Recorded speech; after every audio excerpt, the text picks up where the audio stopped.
ఇప్పుడు దేశమంతా అంబానీ ఫ్యామిలీ గురించే మాట్లాడుకుంటోంది. అనంత్ అంబానీ పెళ్లి గురించి కొందరు డిస్కషన్ మొదలు పెడితే పెరిగిన జియో రేట్ల గురించి ఇంకొందరు మాట్లాడుకుంటున్నారు. అనంత్ పెళ్లి కోసం మా జేబులు గుల్ల చేస్తున్నావా అంబానీ బాబాయ్ అంటూ మరికొందరు కామెంట్లు పెడుతున్నారు. అయితే అంబానీ గారల పట్టి ఒక్కగానొక్క కూతురు ఇషా అంబానీ బయటపెట్టిన ఓ సంచలన విషయం ఆ రెండు విషయాలకు మించి హాట్ టాపిక్ గా మారింది. ఇషా చెప్పిన మాటలు విని ఇప్పుడు ప్రతి ఒక్కరూ అవాక్కవుతున్నారు. ఇషా అంబానీ కూడా తన తల్లి మీతాలానే కవలలకు జన్మనిచ్చింది.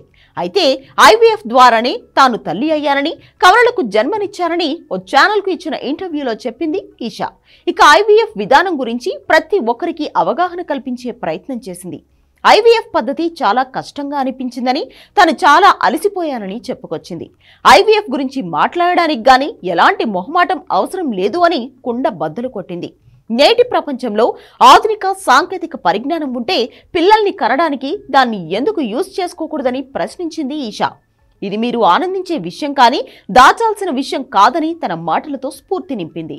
ముఖేష్ అంబానీ ముద్దుల కూతురు అయిన ఇషా అంబానీ 2018 డిసెంబర్లో ఆనంద్ పిరమాల్ను పెళ్లి చేసుకుంది. ఈ జంట 2022 నవంబర్ 19న కవలలకు జన్మనిచ్చింది. వీరికి ఆదియా శక్తి, కృష్ణ అని పేర్లు పెట్టారు. ఈ ఇద్దరు పిల్లలంటే ముఖేష్ అంబానీకి చాలా ప్రేమ.